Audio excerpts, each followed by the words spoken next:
عليكم ورحمة الله تعالى وبركاته. مرحبا بكم عندي، مرحبا بكم في قناتي. اليوم غنوجد معكم طويجين اللي كيجي خفيف ظريف.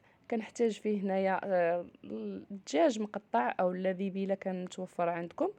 المهم قطع ديال الدجاج، كنحتاج معاه البصله اللي هي شرحتها هكا شرائح اللي هي طويله، بصله ولا جوج على حساب الكميه اللي بغيتو. كنضيفوا ليه الربيع، القزبر والمعدنوس مقطعين هكا حتى هو قطع اللي هي صغيره.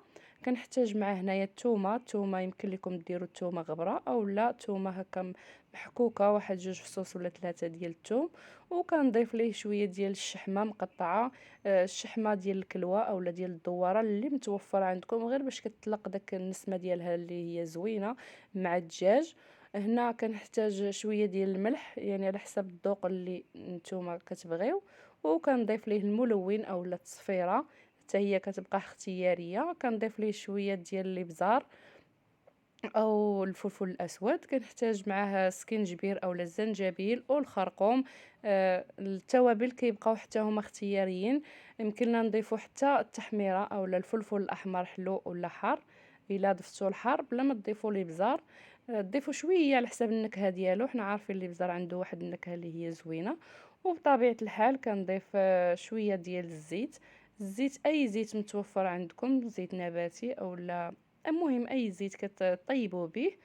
كنضيفوا ليه شويه ديال زيت الزيتون، وكنشعلوا عليه البوطه وكنخلطوا هاد المكونات هادو. كيف ما كتشوفوا هذا راه طاجين سريع كيجي لذيذ وكيجي زوين.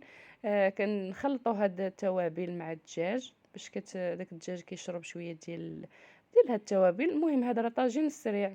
بغيتو تاخذوا هاد الطريفات ديال الدجاج وديروا لهم التوابل والثوم والربيع وتخليوه حتى كيشرب مزيان، عاد كتقطعوا فوق البصله.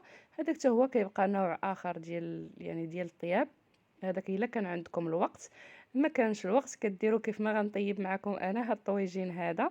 كلشي قطعته فيه هكا مره واحده وشعلت عليه البوطه وخليته، حركته هكا وشعلت عليه البوطه وخليته كيطيب. العافيه كتكون متوسطه، ماشي مهيله بزاف ماشي عاليه، على حسب الوقت اللي نتوما عندكم. من بعد ما خلطته كامل كيف ما كتشوفوا غنغطي عليه ونخليه يطيب مده ديال ربع ساعه. من بعد كيف ما كتشوفوا هنا البصله بدات كتهبط، الدجاج بدا كيطيب. كنضيف ليه الزبيب حتى هو كيبقى اختياري، اي نوع عندكم من الزبيب الابيض او الاحمر. انا يعني هذا هو النوع اللي متوفر عندي. وكنغطي عليه وكنخليه حتى هو كيطيب. هنايا كناخد نقطع هكا مطيشه، حبه ديال مطيشه ولا جوج. كنضيفوها كتبقى حتى هي اختياريه، اولا كتضيفوا معلقه ديال الصلصه ديال المطيشه.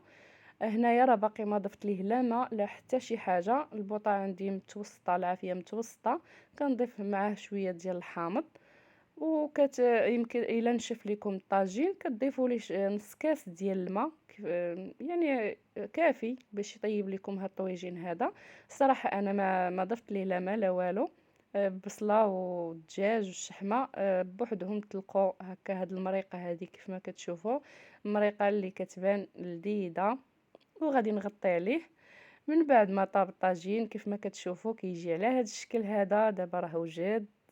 غنطفي عليه، غنخليه واحد القصيم ما كاملش وغادي نطفي عليه. وبالصحه والراحه وشهيه طيبه. كنتمنى الفيديو ديال اليوم ينال الاعجاب ديالكم، تكون هاد الوصفه هذه خفيفه على القلوب ديالكم. وشكرا على المتابعه.